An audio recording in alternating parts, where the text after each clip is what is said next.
Hey, what's up everybody? I'm Lou, and this is Metal Lens Reviews. Welcome to my channel. So, if this happens to be your first time here, you're checking it out, you like what you see, thank you.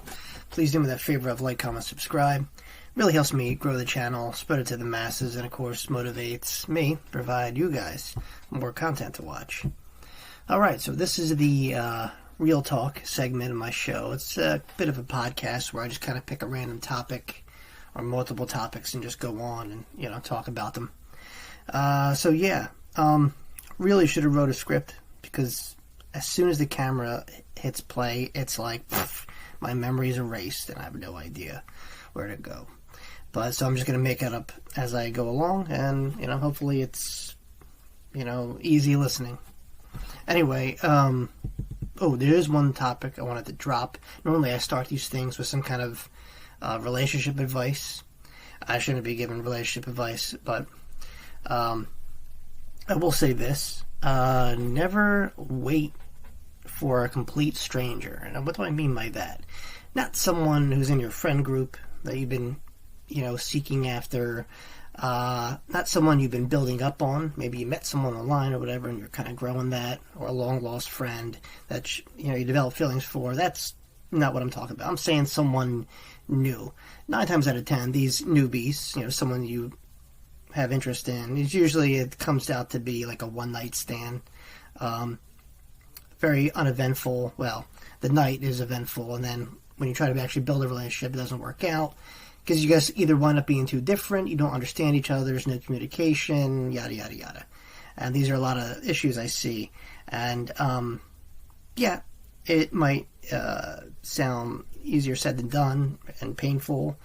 I should listen to my own advice sometimes, but when it comes to someone that you haven't really established a bond with, but you're aware and you're present of them, and if they're not giving you any feedback back, then I don't know what to tell you. It's kind of, I don't want to say a lost cause, because, how is he supposed to meet people? By introducing yourself to sometimes complete strangers, but if there's no match, no ignition there, then, you're building off of no foundation. Where do you go? So just a heads up with that. Also, if you're already in like a knee-deep relationship, I'm talking 10, 15 years, let's say the man, right? You're interested in a house, you have enough money now, and you're going to get it, right? But the missus gets in the way and says, no, I don't want to live there. I ran into something like this before, and man, do I regret it. A little bit of advice: buy the house. If she's not going to go with you into that deal, would you actually buy a house? God, what? That's insanity. Who cares? You dish out the money. If your said romantic interest or your wifey or girlfriend or whatever doesn't follow you, then what's the point, obviously you want to talk about, these are pretty big decisions. The fact that if you could even afford a house today is mind-blowing, so there should be zero argument. But I always say this, you want something done right, do it yourself.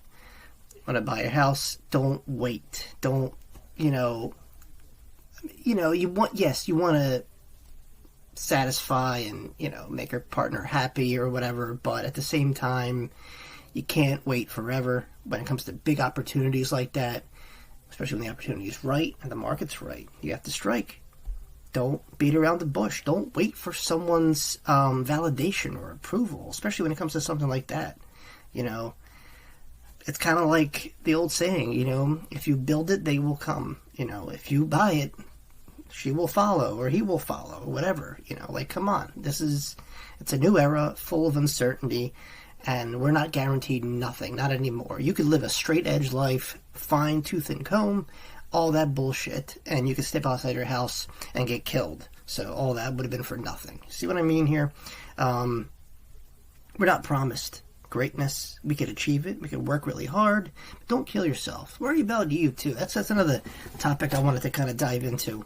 A lot of people are into the pleasing people. Some people are shying away from that, thank God. But it's a hard web to get out of. because you want to make everyone around you happy as much as possible. But like I said, don't forget about yourself. Don't be rude. Don't be ignorant. But also, treat yourself to something. I don't think that's being selfish or greedy or crazy. There should be a balance in life, but by all means, make sure you take care of your, mental health. That's very important. So even if it's a hobby, something you want to buy within your means, whatever it may be, that'll make you happy, I say go for it, Like I said, it's a very strange time where we kind of focus on the negativity and do what we can to just, tarnish people's reputations, focus on the violence, the negative aspects. I don't know. It's such a weird time. But what can I say? If we could somehow maybe take that back and just kind of reevaluate things, be more easygoing, listen more often, you'd be surprised what we would get done. But I don't know. I don't want to say society's lost, or if it's, a situation where there's no light at the end of the tunnel. The light's there, but you have to sift through the rubble to get to it, So, what I'm saying is things might be bleak right now for your situation or whatever it is, whatever issues are haunting you in life. There's always an end to that, and there's always a way out. You just have to kind of, work towards it. And also, don't kill yourself, too. Literally and physically, I mean. Don't overwork yourself, like I said. Because the prices ain't going down any soon. And it seems like the more you save,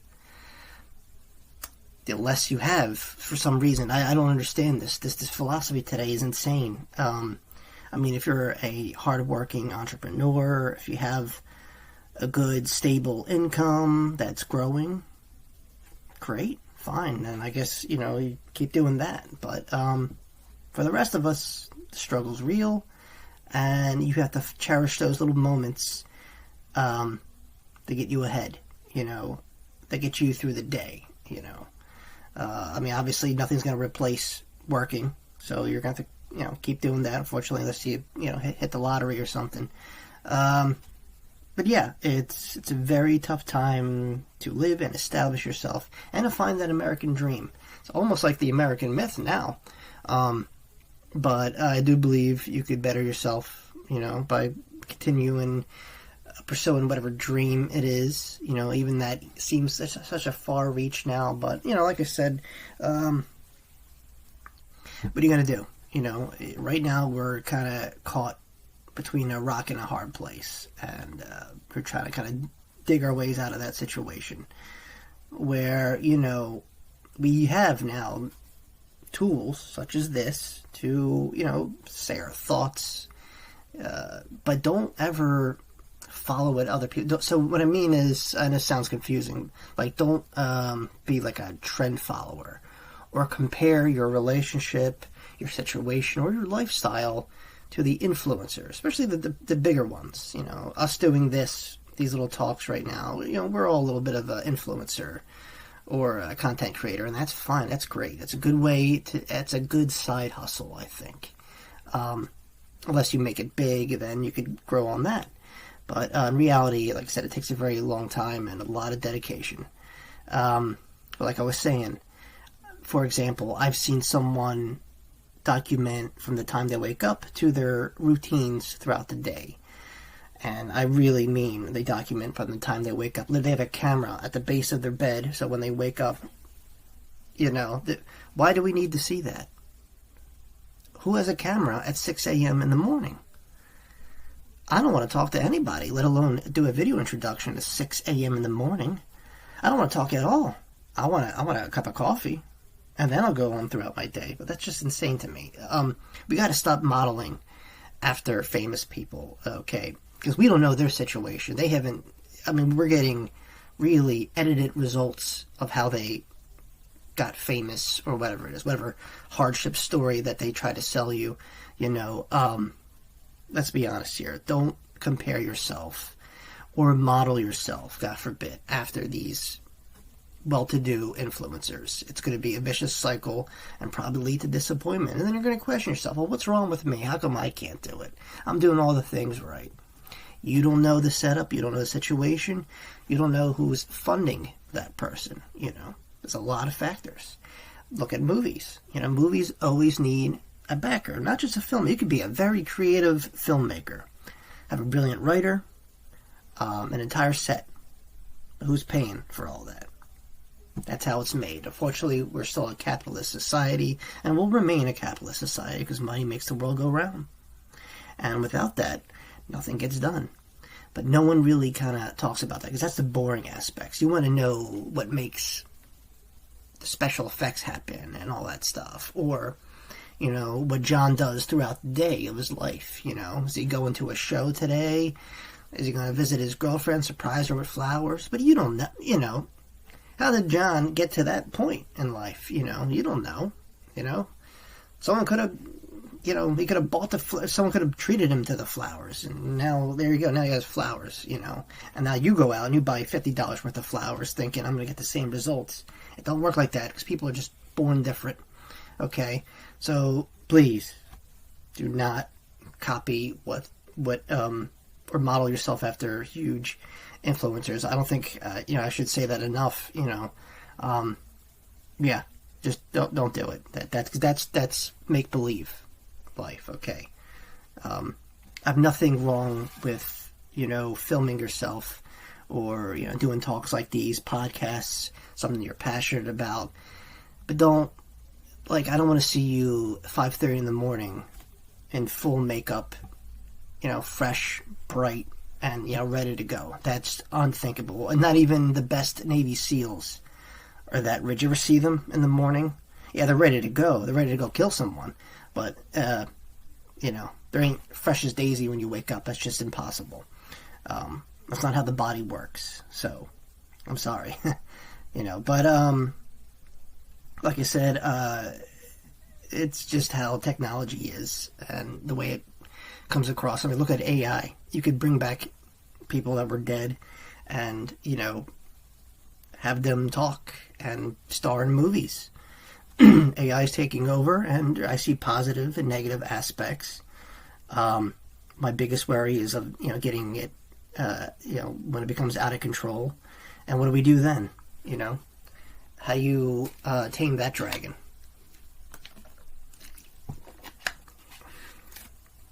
But what do I know? I don't know. And you know what? Not all technology is easy peasy, let me tell you.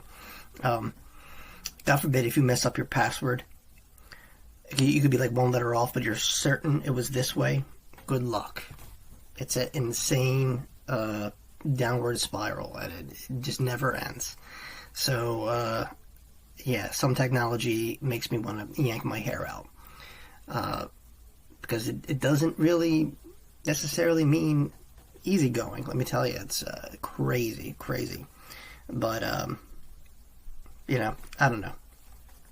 Technology keeps advancing. One of my biggest concerns, besides, AI becoming self-aware and killing us all, we're just, taking, everyday jobs. We see it in markets. We see it, places where you buy your food, self-checkout, and while there is a convenience there, look how many people that's replacing. That's going to branch off, and that's going to get ugly. The cars are going to, already, especially in factories, there has to be a balance. And how do you, where do you place humanity in a couple, 100 years? Is it going to get so out of hand that we're going to be jobless? Unless you're some kind of brilliant engineer that can fix the AI. What's going to happen to the guy who takes out the trash, or the dishwasher, or the person who farms the land? Is that all going to be replaced by machines? How are they going to know?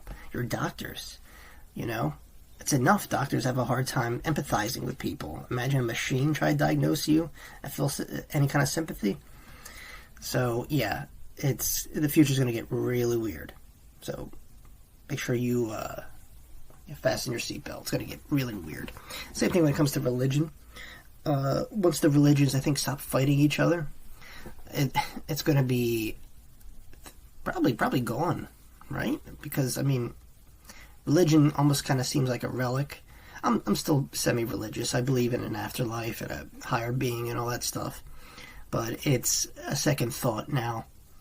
And I get it. You know, who's got time for that? But, you know, if you're faithful, you're faithful. If you're spiritual, you're spiritual. If you're an atheist, you're an atheist, you know. And the latter seems to be winning. And, you know, I blame it on the extremist sides of religion. Because it causes many issues. 9 times out of 10, it's hard to countries that are driven by religion to agree on certain aspects. We see it in the news, in politics. I'm not going to dive into that because that's a whole other conversation. But, you know, where are we heading with that? And how do you control that? And for the average person, you don't. You just hope for the best. Because, you know, we don't pull the strings here. You know, we can control our fate a little bit. You know, we could work really hard and get something we really want or, you know, want to achieve. But it's, you know, ultimately it's very random. Life could be very random, and you just kind of got to deal with, you know, the good with the bad. So, yeah, it's, like I said, the future can sound and can come off a little bleak at times. There's all the craziness happening. Like, don't watch the news because you'll immediately get depressed. Just, you know, like I said, find little slices of life, little moments that make you happy, because you need that, definitely. It's like, you know, going to a therapist without paying, you know.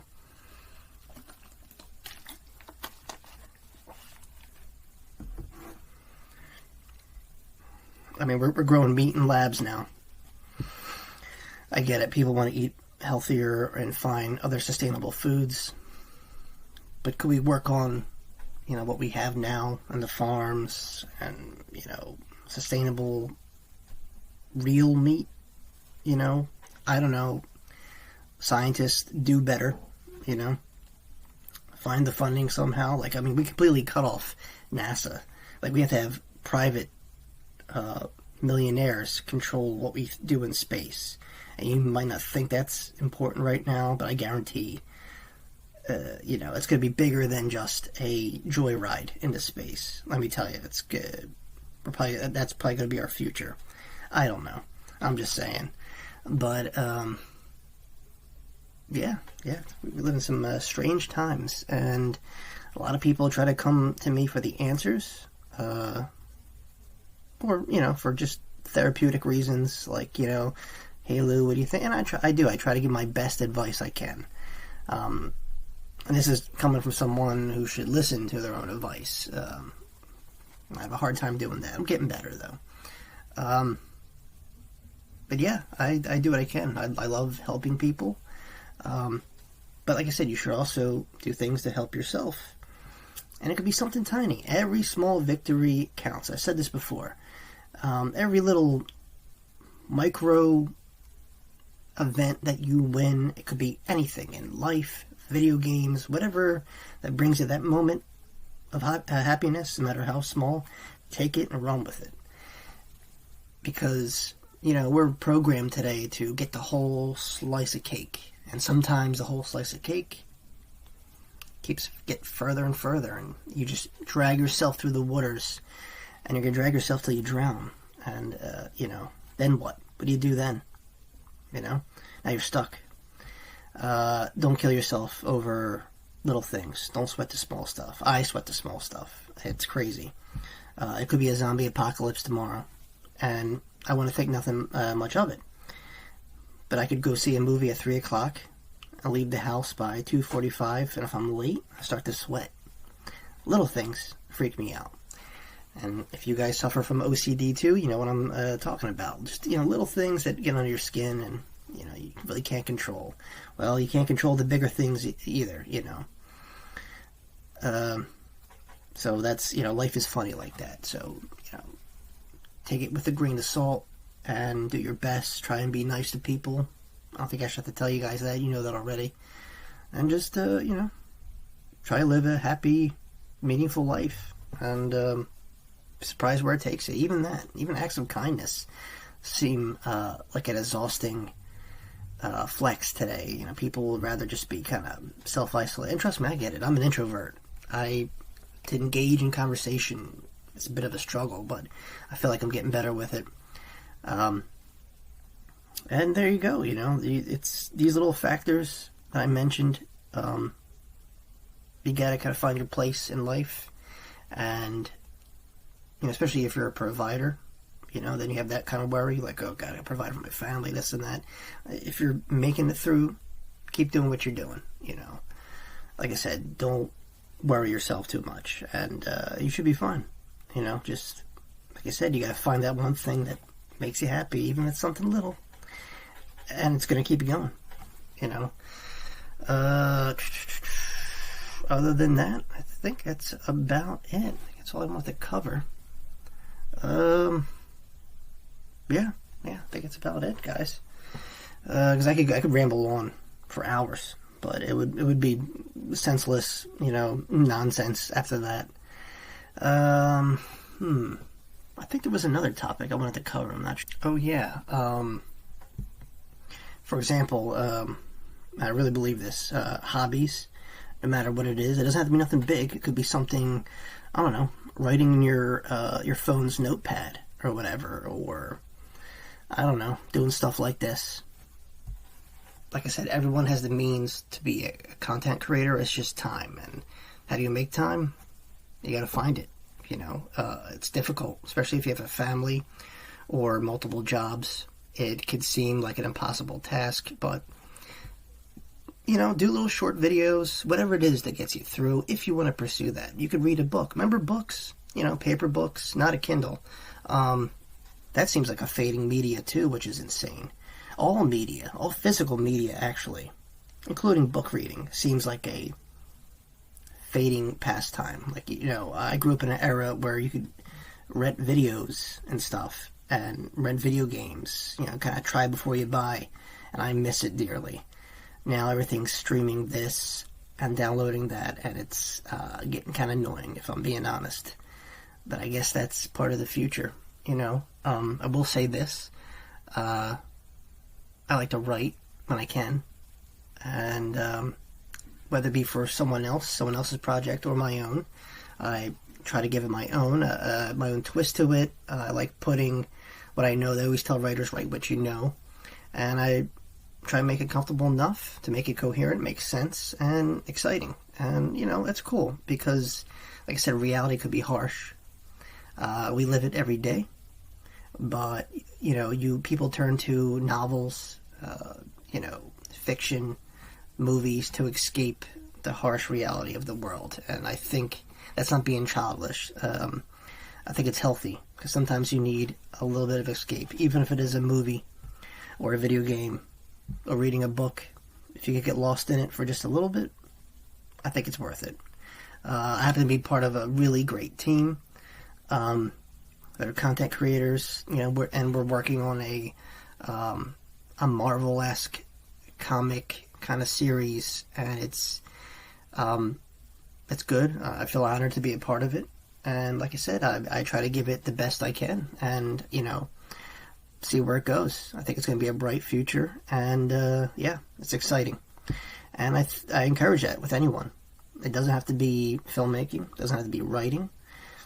It could be, you know, crocheting, I don't know, you know, making your own t-shirts, whatever it is that gets you through to the next day, do it. You'll definitely, you know, thank yourself in the morning.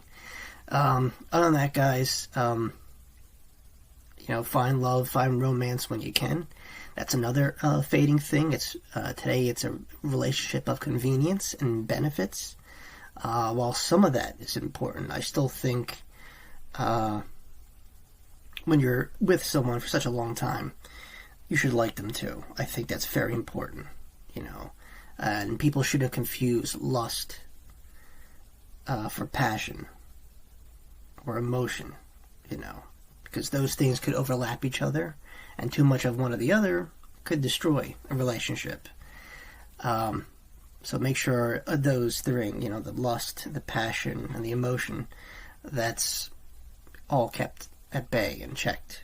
Because like I said, you come across, issues in relationships because of those three things. And when they become undistinguishable, that's lies the problem. And that's all my advice for that. Like I said, don't take it from me. There's a lot of proof out there. But yeah, it's very weird. But like I said, I see it a lot, especially in, younger people dating. It's, relationships of convenience and benefits. And, like I said, yeah, I believe in both people providing for each other, both people working, that, a traditional wife is kind of fading, or the stay-at-home dad, which is even more far beyond. We live in such a expensive society that, you need to work, you need to provide for each other, for a family, what have you, to, sustain yourself for a, for a decent future.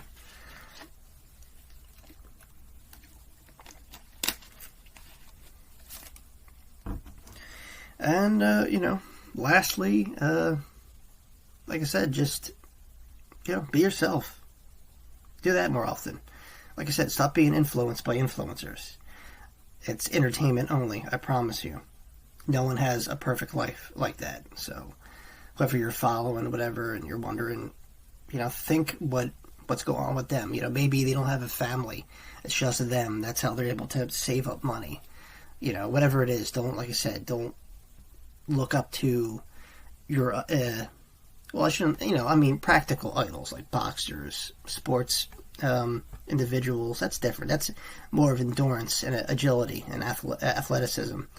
But, billionaires, millionaires, sure, they all have the same story. Well, I worked hard, I worked out of a garage and made my millions. That's great. I'm sure that was perfect for that era. But we live in 2025, and it's a little bit different. Just look at your paycheck, what you gross, and the net pay. Look what, I want to know who I'm really working for here. The freaking, tax IRS company or my actual job sometimes. So, it's a very money-hungry society, and I don't see that going away. So, yeah, if you're living with someone, whether it's your partner, girlfriend, wife, whatever, support each other, because that's that helps, and it, kind of eases the mind and the tension. You don't want to be thinking that, your payment worries and your bill worries. You want to be good and well enough. I'm not saying be rich, but if that's your goal, good for you, but, sustain enough to be in a healthy, happy environment and relationship. And there you go. Another thing just crossed my mind. I'm going to add it here. Birthdays. I've gotten older, a year older to be exact, and let me tell you, there's nothing scarier and frightening.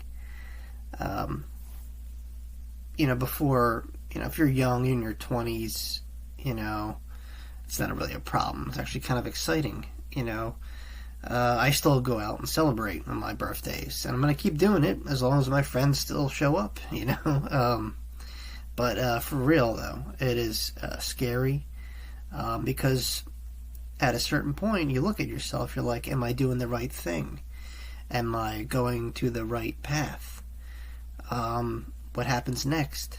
These are a lot of unanswered questions here. That's, kind of stepping into the unknown, and a lot of uncertainty, but once again, these are things you really can't, predict, work out. You could guess. You can have an educated guess of what's going to happen to you, but as you get older, you go through a true blue midlife crisis, and it's like, am I, doing everything to my full potential? A lot of unanswered questions, Will I find romance? It's just, have I chosen, the direct path, once again? What goes on next? What happens next? Like I said, and they keep repeating themselves, and you do get a sense of melancholy, and the confusion. Sometimes you get sad, depressed, and I always try to remind myself, life goes on, and life finds a way, and you just gotta kind of go with the flow, because you can't really help that. That's part of it. You're stepping into the unknown, and there is no direction. I mean, there is a direction, of course. It's your life. But as people get older, I mean, yeah, all that fear and, self-doubt and confusion and, just the unanswered questions of what happens next. Where do I go now? Some people can deal with it better than others. Some can't. I'm kind of in between, especially now that I'm getting older. You really gotta kind of center yourself and be like, all right, journey, let's keep going. This journey called life. Let's spin the bottle and see where it lands next. So that's the best I can do, and I hope I make the right choices and continue down a path of success, and things that make me happy. And hopefully, my self-support, the people around me, this all, amounts to something great, and, see what the future holds. Other than that, my friends, that's all I got. Hey, look, thanks for listening. I hope this helped anyone watching, and, let me know what you think in the comments below. If you got any advice for me, or you want to make any, comments, maybe I should add something in the next subject or whatever, drop it down in the comments below. Alright, guys, thanks again for watching. I'll see you all very, very soon. Peace.